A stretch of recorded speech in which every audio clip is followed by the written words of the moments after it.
कैसे हो दोस्तों आप सभी के मैं आपके channel the success mind at the rate पे एक बार फिर से भारतीय अर्थव्यवस्था के महत्वपूर्ण प्रश्नों में आपका स्वागत करता हूं।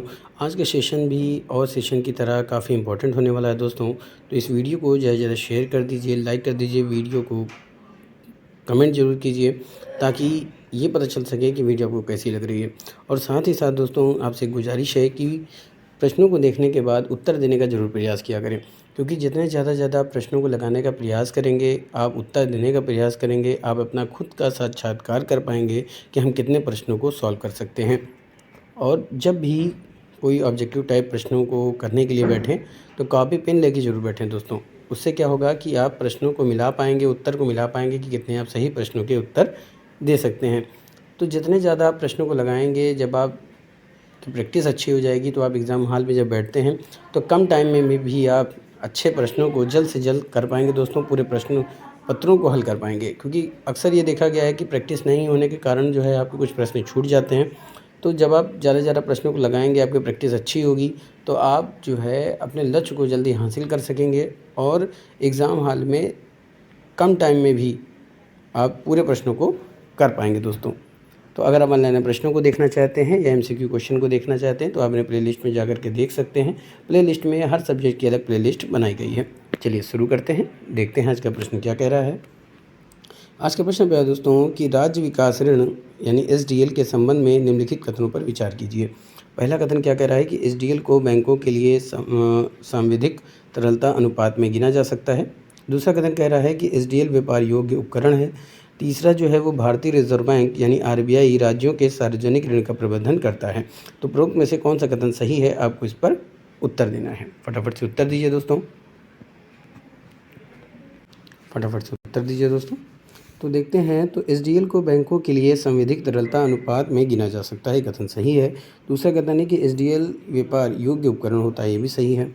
भारतीय रिजर्व बैंक राज्यों के सार्वजनिक ऋण का प्रबंधन करता है, तो ये तीनों ही कथन आपके सही हैं। आइए देखते हैं कि कौन से ऑप्शन पे ये दे रहा है। देखिए दोस्तों, पहला जो दे रहा है ऑप्शन वो केवल दूसरा दे रहा है केवल पहला और दूसरा, तीसरा जो ऑप्शन है वो केवल पहला और तीसरा, जबकि सभी सही हैं। तो डी ऑप्शन राइट हो जाएगा। तो D is the right answer for this question. अगले प्रश्न की तरफ चलते हैं। अगला महत्वपूर्ण प्रश्न है दोस्तों, व्यापार और वित्त प्रवाह के लिए अंतर्राष्ट्रीय लेन देन के संबंध में निम्नलिखित कथनों पर विचार कीजिए। बात समझ में दोस्तों, व्यापार और वित्त प्रवाह के लिए अंतर्राष्ट्रीय लेन देन के संबंध में निम्नलिखित कथनों पर विचार कीजिए। पहला जो कथन है वो है, वैश्विक व्यापार में किसी विशिष्ट मुद्रा के उपयोग को लागू करने के लिए एक अंतर्राष्ट्रीय निकाय मौजूद है। दूसरा कथन क्या कह रहा है दोस्तों, कि सभी अंतर्राष्ट्रीय भुगतानों के निपटान के लिए विशेष रूप से मुद्राओं की एक निश्चित टोकरी का उपयोग किया जाता है। तीसरा जो है वो है, अपेक्षित स्थिर क्रय शक्ति वाली मुद्राएं आमतौर पर अंतर्राष्ट्रीय लेन देन के लिए स्वीकार की जाती हैं। चौथा जो कथन कह रहा है प्यारे दोस्तों, वो कह रहा है मुक्त व्यापार से परिवर्तनीय मुद्राएं वैश्विक व्यापार में व्यापक रूप से स्वीकार की जाती हैं। तो चारों कथनों में से आपको कथन पर विचार करना है और उपरोक्त में से कौन सा कथन सही है, आप इसका उत्तर देना।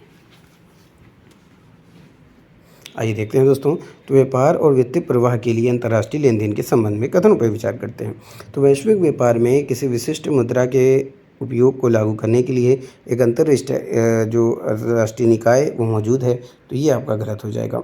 दूसरा क्या कह रहा है कि सभी अंतर्राष्ट्रीय भुगतानों के निपटान के लिए विशेष रूप से समुद्राओं की बस समझे दोस्तों, सभी जो अंतर्राष्ट्रीय भुगतान हैं उनके निपटान के लिए क्या होता है कि एक विशेष रूप से मुद्राओं की एक निश्चित टोकरी का उपयोग किया जाता है, तो ये गलत हो जाएगा। तीसरा जो कथन दे रहा है वो कि अपेक्षाकृत स्थिर क्रय शक्ति वाली जो मुद्राएं हैं वो आमतौर पर अंतर्राष्ट्रीय लेन देन के लिए स्वीकार की जाती हैं, तो ये सही हो जाएगा। मुक्त व्यापार से परिवर्तनीय मुद्राएं वैश्विक व्यापार में व्यापक रूप से स्वीकार की जाती हैं, तो ये चौथा भी आपका सही हो जाएगा। तो आइए देखते हैं तीसरा चौथा जो कथन है वो कौन से ऑप्शन में सही दे रहा है। जी हाँ दोस्तों, ऑप्शन सी पे दे रहा है, तो C is the right answer for this question. अगले प्रश्न की तरफ चलते हैं। ये रहा दोस्तों अगला प्रश्न क्या है कि यदि किसी अर्थव्यवस्था के बारे में कहा जाए कि वह आर्थिक विकास का अनुभव कर रही है तो निम्नलिखित में से कौन सा कथन आवश्यक रूप से सही होना चाहिए। बस में दोस्तों, यदि अगर ऐसा कहा जाए कि अर्थव्यवस्था के बारे में कि वह आर्थिक विकास का अनुभव कर रही है तो निम्नलिखित में से कौन सा कथन आवश्यक रूप से सही होना चाहिए।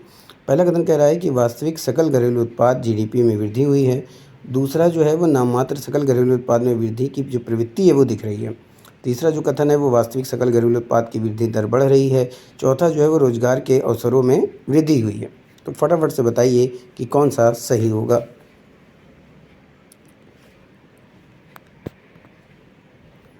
दोस्तों, अगर बात की जाए किसी अर्थव्यवस्था के बारे में कि वह आर्थिक विकास का अनुभव कर रही है, तो इसके लिए कौन सा कथन आवश्यक रूप से सही होना चाहिए।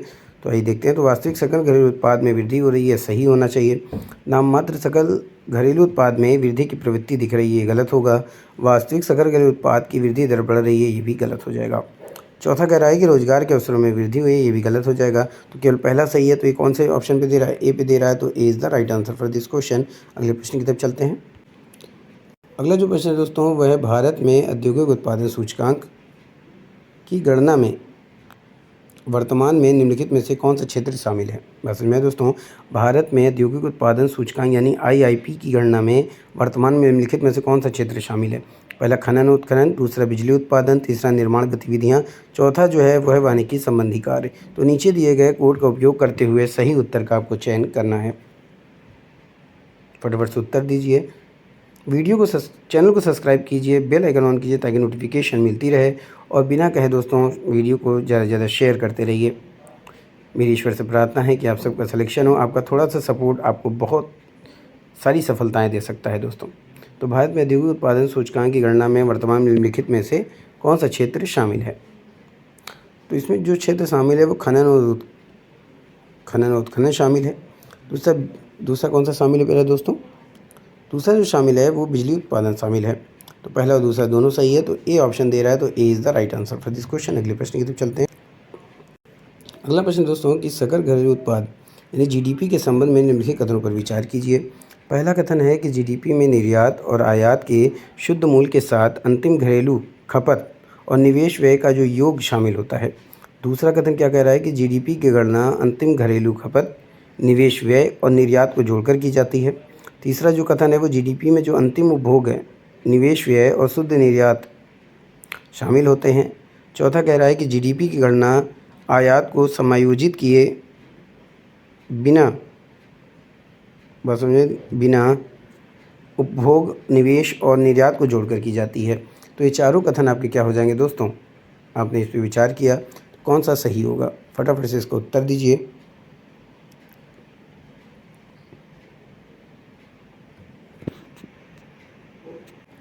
आइए देखते हैं। तो जीडीपी में निर्यात और आयात के शुद्ध मूल्य के साथ अंतिम घरेलू खपत और निवेश व्यय का योग शामिल होता है। बात समझ में दोस्तों। पहला तो आपका क्या हो जाएगा, गलत हो जाएगा। दूसरा, जीडीपी की गणना अंतिम घरेलू खपत, निवेश व्यय और निर्यात को जोड़कर की जाती है, तो ये सही है।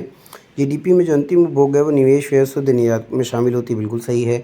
जीडीपी की गणना आयात को समायोजित किए बिना उपयोग और निवेश और निर्यात को जोड़कर की जाती है, तो गलत हो जाएगा। दूसरा तीसरा कौन से ऑप्शन पे दे रहा है ये देखना जरूर। जी हाँ दोस्तों, ये ऑप्शन बी पे दे रहा है, तो B is the right answer for this question. अगले प्रश्न की तरफ चलते हैं। अगला जो प्रश्न है दोस्तों वो है बस सुनिए। अगला प्रश्न है आवादित जमा राशि में जमा राशि है जिनका तक परिचालन नहीं किया गया है। बात समझे दोस्तों।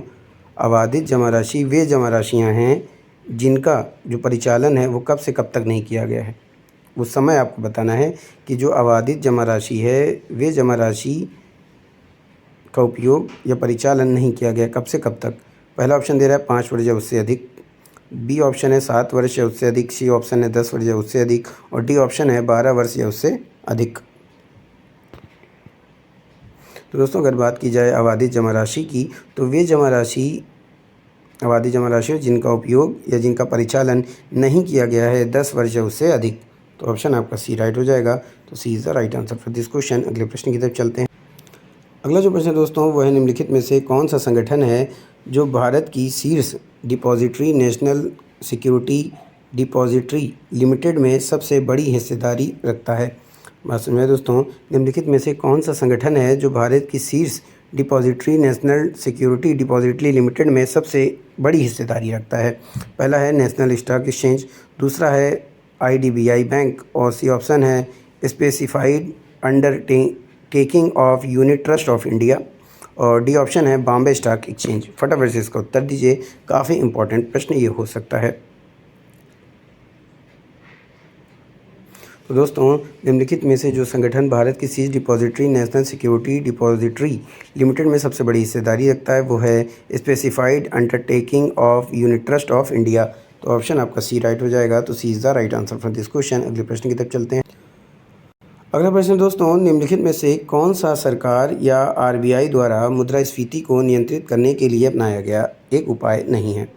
बात समझे दोस्तों, निम्नलिखित में से कौन सा सरकार या आरबीआई के द्वारा मुद्रास्फीति को नियंत्रित करने के लिए अपनाया गया उपाय नहीं है। पहला क्या है, मौद्रिक नीति, दूसरा है राजकोषीय नीति, तीसरा है वित्तीय समावेशन और चौथा है मूल्य नियंत्रण। तो निम्नलिखित में से कौन सा सरकार या आरबीआई के द्वारा मुद्रास्फीति को नियंत्रित करने के लिए अपनाया गया उपाय नहीं है।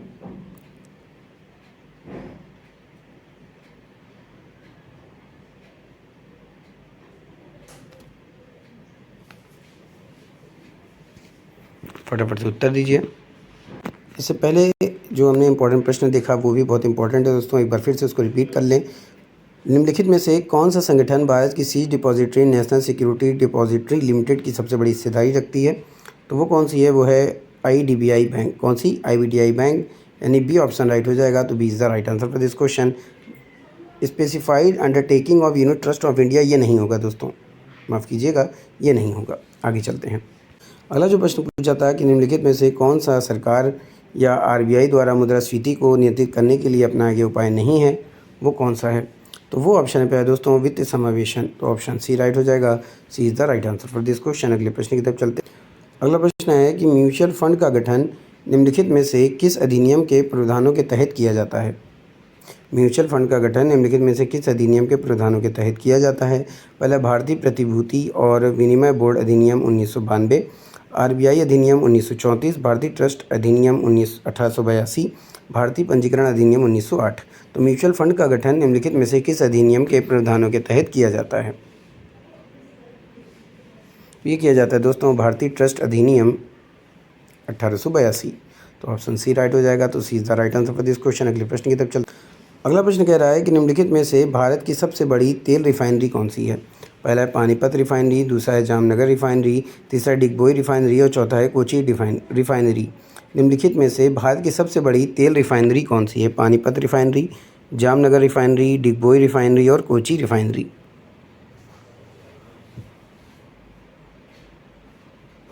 तो दोस्तों जामनगर रिफाइनरी एक ऐसी रिफाइनरी है जो भारत की सबसे बड़ी तेल रिफाइनरी मानी जाती है। तो ऑप्शन आपका बी राइट हो जाएगा।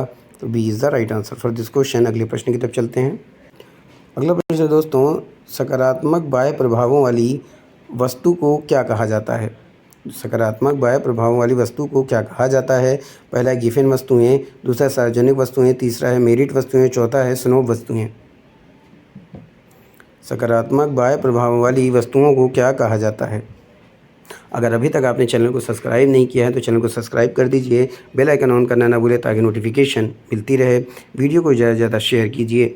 ऑनलाइन प्रश्न भी अवेलेबल हैं, हर तरह के टॉपिक सब्जेक्ट के अवेलेबल हैं, तो आप प्ले लिस्ट में जा के देख सकते हैं। तो सकारात्मक बाह्य प्रभावों वाली वस्तुओं को क्या कहा जाता है।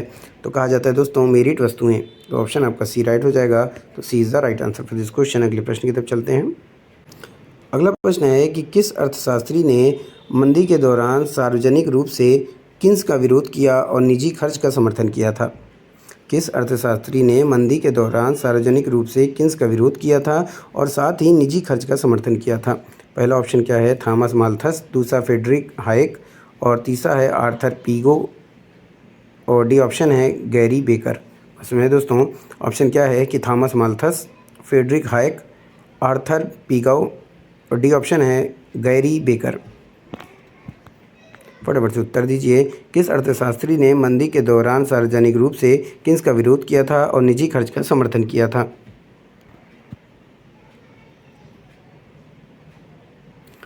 तो जिसने समर्थन किया था दोस्तों उनका नाम क्या है। तो उनका नाम है फ्रेडरिक हायक। तो ऑप्शन बी राइट हो जाएगा। B is the right answer for this question. अगले प्रश्न की तरफ चलते हैं। कृपया दोस्तों अगला प्रश्न, भारत में निम्नलिखित में से कौन से तंबाकू प्रकार का उत्पादन होता है। यानी भारत में किस प्रकार के तंबाकू का उत्पादन होता है। पहला है फ्लू क्योर्ड वार्जीनिया तंबाकू, दूसरा है बीड़ी तंबाकू, तीसरा है सिगार प्रभाव तंबाकू और चौथा है हुक्का और चबाने वाला तंबाकू के प्रकार। तो नीचे दिए गए कूट का सही विकल्प आपको चुनना है। भारत में निम्नलिखित में से किस प्रकार के तंबाकू का उत्पादन होता है?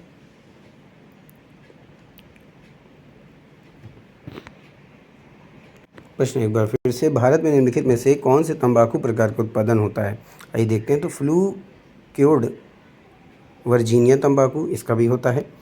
बीड़ी तंबाकू, इसका भी होता है। सिगार प्रभाव तंबाकू, इसका भी होता है। हुक्का और चबाने वाला तंबाकू के प्रकार ये भी होता है। आइए देखते हैं कौन से ऑप्शन पे दे रहा है। दोस्तों ये ऑप्शन सी पे दे रहा है, तो C is the right answer for this question.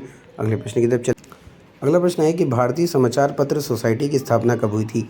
1939 में, 1940 में, 1935 में या फिर 1931 में? तो भारतीय समाचार पत्र सोसाइटी की जो स्थापना की गई थी वो की गई थी 1939 में। तो ऑप्शन आपका ए राइट हो जाएगा। तो A is the right answer for this question. अगले प्रश्न की तरफ चलते हैं। अगला जो प्रश्न है वो है, भारत में टी बिलों की नीलामी कहाँ होती है? पहला है बातचीत से किया गया सौदा सिस्टम, दूसरा है सेबी वेबसाइट, तीसरा है आरबीआई, चौथा है उपरोक्त में से कोई नहीं। तो भारत में टी बिलों की नीलामी कहाँ होती है?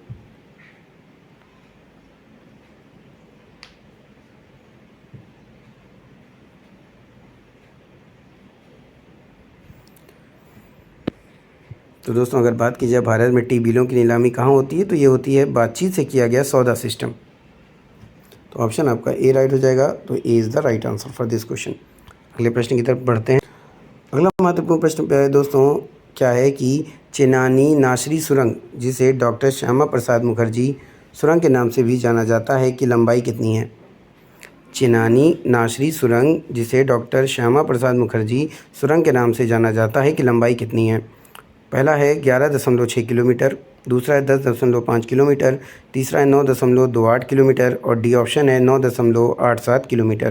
तो चेनानी नासरी सुरंग, जिसे डॉक्टर श्यामा प्रसाद मुखर्जी सुरंग के नाम से जाना जाता है, की लंबाई कितनी है? तो दोस्तों चेनानी नासरी सुरंग, जिसे डॉक्टर श्यामा प्रसाद मुखर्जी सुरंग के नाम से जाना जाता है, अगर इसकी लंबाई की बात करें तो इसकी लंबाई होती है 9.87 किलोमीटर, जो कि ऑप्शन डी पे दे रहा है। तो D is the right answer for this question. अगले प्रश्न की तरफ चलते हैं। अगला महत्वपूर्ण प्रश्न है कि निम्नलिखित में से किसे भारत में लाइसेंस राज के युग की शुरुआत करने वाला माना जाता है? निम्नलिखित में से किसे भारत में लाइसेंस राज के युग की शुरुआत करने वाला माना जाता है? पहला जो ऑप्शन है वो है औद्योगिक नीति 1948, दूसरा जो ऑप्शन है वो औद्योगिक नीति संकल्प 1956, तीसरा ऑप्शन है औद्योगिक नीति संकल्प 1970, चौथा जो ऑप्शन है वो औद्योगिक नीति संकल्प 1980।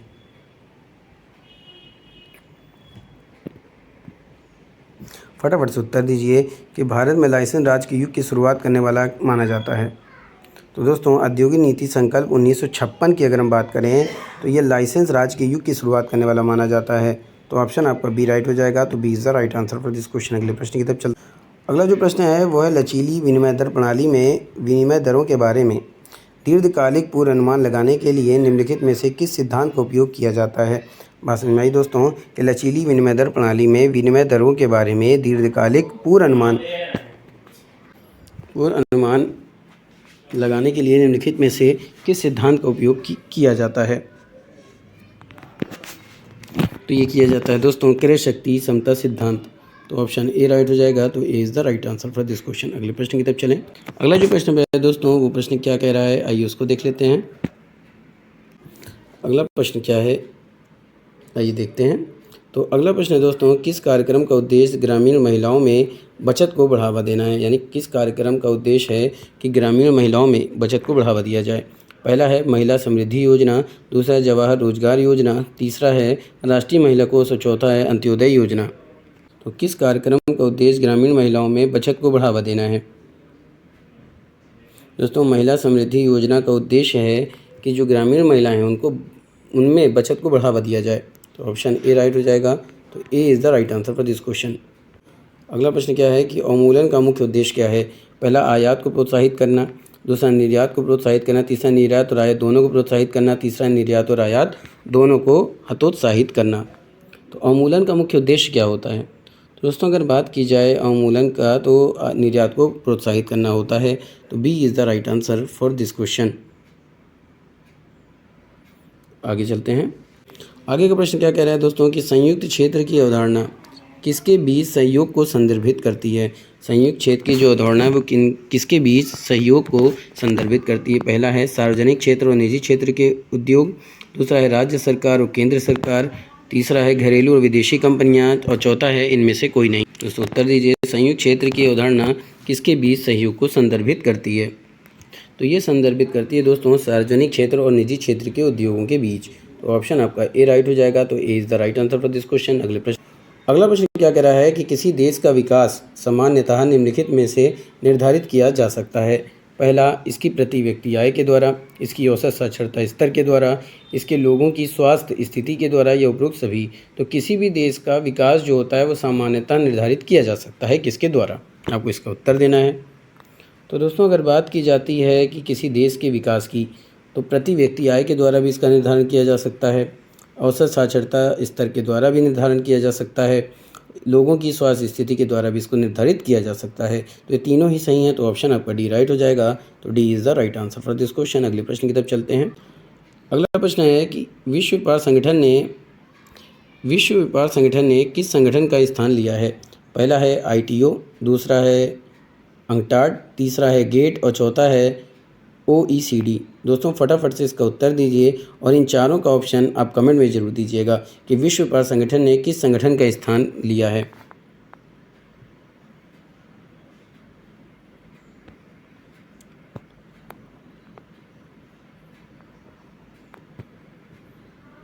उत्तर दीजिए। दोस्तों विश्व व्यापार अगर संगठन की बात करते हैं तो किस संगठन का इसने स्थान लिया है?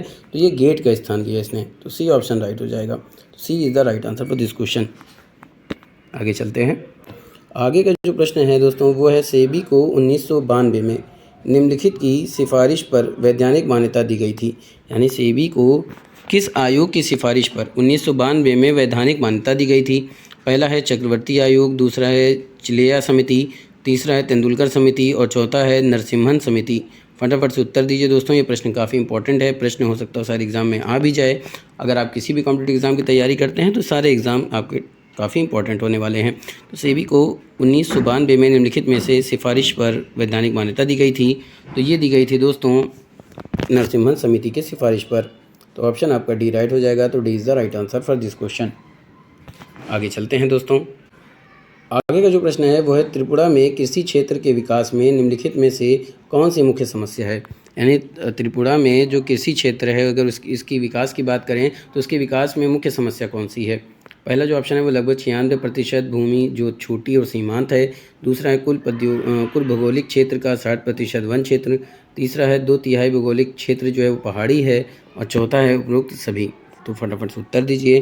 त्रिपुरा में कृषि क्षेत्र के विकास में कौन सी मुख्य समस्या आती है? तो दोस्तों अगर बात की जाए तो आइए देखते हैं। लगभग 96% भूमि जो छोटी और सीमांत है, ये भी सही है। कुल भौगोलिक क्षेत्र का 60% वन क्षेत्र है, ये भी सही है। त्रिपुरा की कृषि क्षेत्र की बात की जा रही है। 2/3 भौगोलिक क्षेत्र पहाड़ी है, इसका बिल्कुल सही है। तो जब तीनों सही हैं तो उपरोक्त आपका डी राइट हो जाएगा। तो D is the right answer for this question. तो दोस्तों ये था आज का शानदार महत्वपूर्ण प्रश्नों की श्रृंखला। उम्मीद करता हूँ कि हर सेशन की तरह ये सेशन भी आपको पसंद आएगा। वीडियो को लाइक कीजिए, शेयर कीजिए। हो सकता है आपके शेयर करने से वीडियो ऐसे लोगों तक पहुंच जाए जिनको बहुत ज़्यादा ज़रूरत है। दोस्तों